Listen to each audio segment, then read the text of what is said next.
Yeah, so COCO is a collaborative co-working space. That's pretty much what COCO stands for. And the unique thing about COCO, as opposed to being like an accelerator or like an incubator, it's really more like a dream accelerator. So we really accept anyone who's really just trying to fulfill their dreams, whether you're a startup founder, you're a solo entrepreneur, and a podcaster, a startup attorney, whatever it is, we support that. It's a wide variety. I like that. Yeah, so it's really good. It's a mix of everything. It's really just a mix of hustlers and doers and creators. That's Alex Rodriguez. He's a co-founder and CEO of Workmand. It's an on-demand platform to connect small businesses to contractors in their area. And he's also the CODE2040 Entrepreneur Residence at COCO in Minneapolis. This season of Techpreneurs has countless insights and perspectives like this. Studies show that if you can build a more diverse and inclusive team, that leads to a better business model, better revenues, more profits, which is really the goal of a company as well. We're happy to bring you these stories with the support of the Nashville Entrepreneur Center, one of the Google for Entrepreneurs tech hubs. I could not be more excited to have you right along here with me. I hope you subscribe. Visit techpreneurs.co or just search Techpreneurs anywhere you download podcasts. Yeah, so Workmand, as I said, it's an on-demand platform connecting local businesses and commercial properties with local contractors in their area. So if you're in a small coffee shop, and let's say you needed a wall painted or you needed your roof inspected, any sort of manual labor, internal and external, we would handle that through our platform. And we sort of take care of the transactions, the fees, the quotes, and we do it all through our platform. Where did the idea for that come from? Yeah, so Workman really came from a little bit of a few mixtures in my life. So my dad, he owns a small construction company. So I got into tech about 4.5 years ago.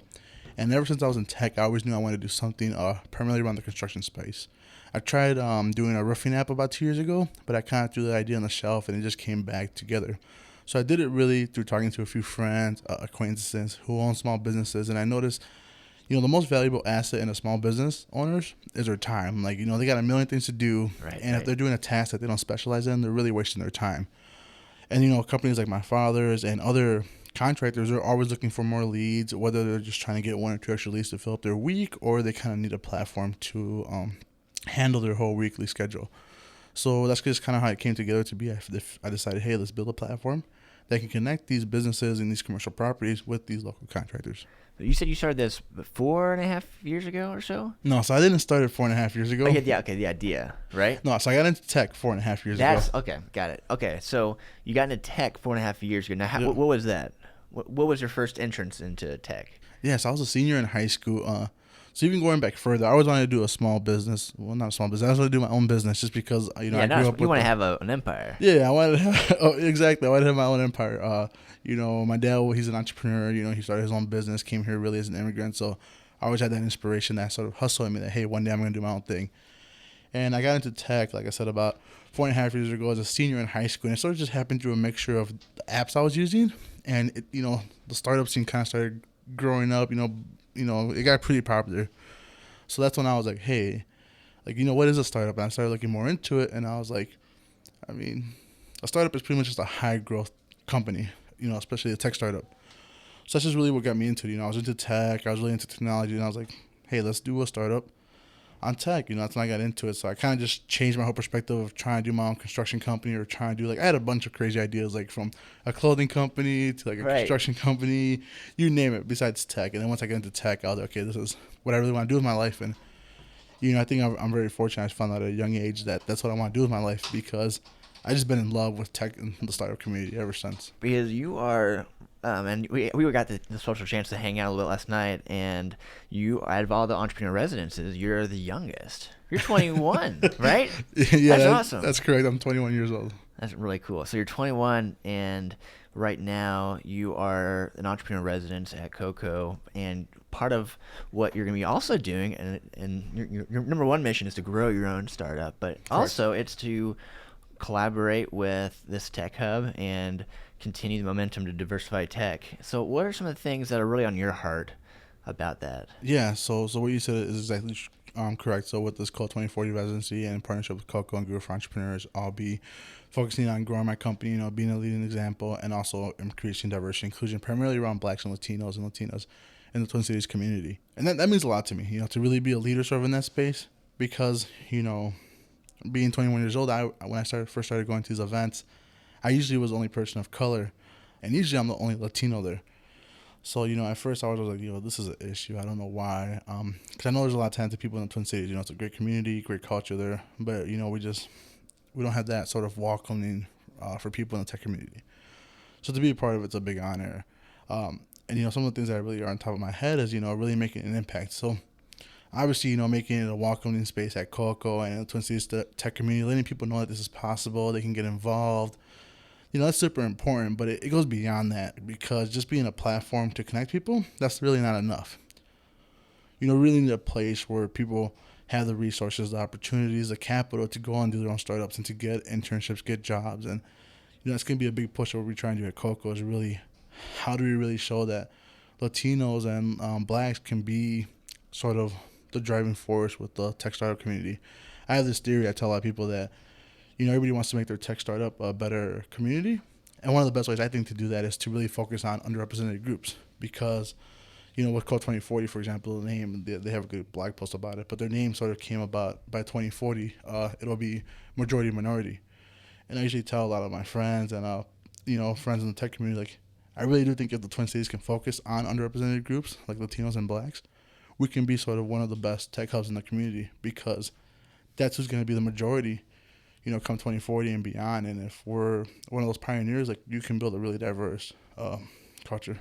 With your own business, I know it's really important to you to grow this and maximize your own potential and profits with this. So as you begin to grow and you have opportunities to build your own diverse team, why is that going to be something that's really important to you? So yeah, that's definitely something that's very important to me, building a diverse and inclusive team. Going back to, like, you got to be a leading example.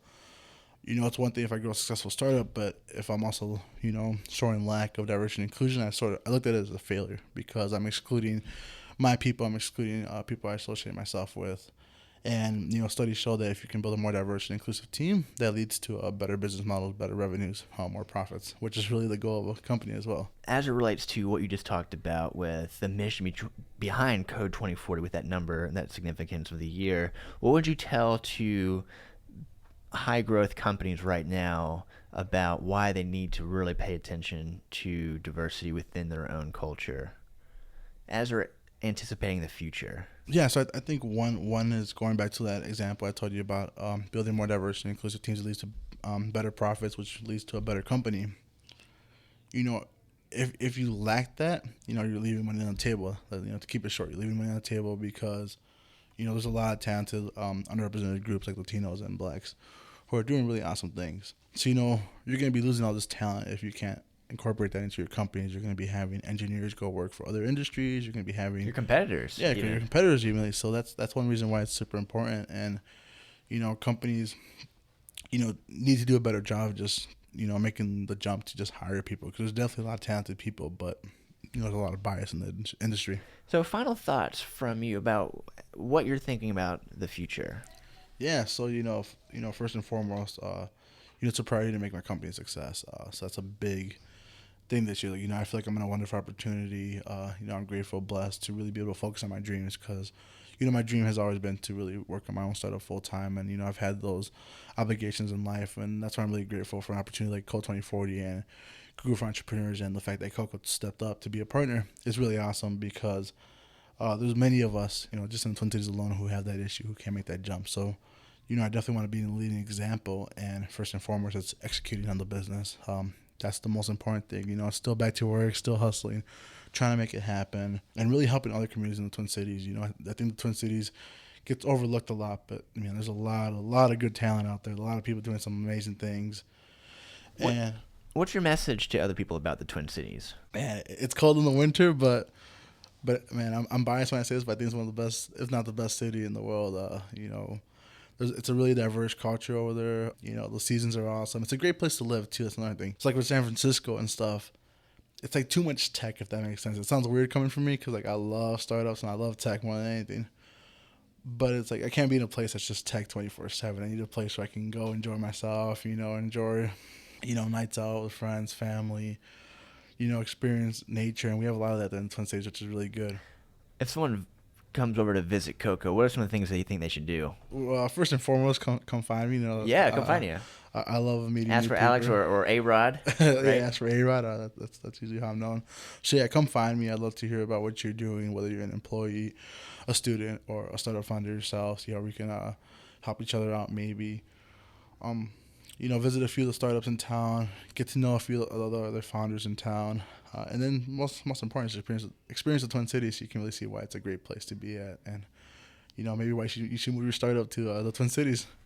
How can someone learn more about you and what you're working on? Definitely follow the company on Twitter, Workmand. That's spelled WORKMANDHQ.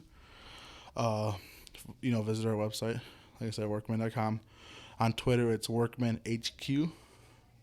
The best way to follow with me is on my Twitter page, probably. So my Twitter handle is Head Honcho A-Rod. And I also have a blog, which is www.arod.co. And it's A-Rod with a slash, if that makes sense. All right. Perfect. Well, thank you so much. I'm looking forward to continuing the conversation in the future with you. Awesome. Pleasure to be here, Clark. Thanks for listening. This season of Techpreneurs is powered by the Nashville Entrepreneur Center in support of the Google for Entrepreneurs Tech Hub Network. Find out more about the EC and their accelerator opportunities like Project Music and Project Healthcare at ec.co. Techpreneurs is a production of Relationary Marketing. It's produced by Chuck Bryant and myself, Clark Buckner. Editing support by John March, and music was created by Andrew Malone. To learn more about CODE2040 and how to apply to be an entrepreneur in residence, go to code2040.org/entrepreneurs. We hope you'll join us next time when we talk to Doug Spate, founder and CEO of Cathedral Leasing. He's the CODE2040 EIR at American Underground in Raleigh, Durham. I had an advisor who was fond of using that term, go where they ain't. So his philosophy was go into industries and go into niche areas where there isn't a lot of competition. It gives you an opportunity to try stuff and fail without major implications. Thanks, and we'll see you soon on another episode of Techpreneurs.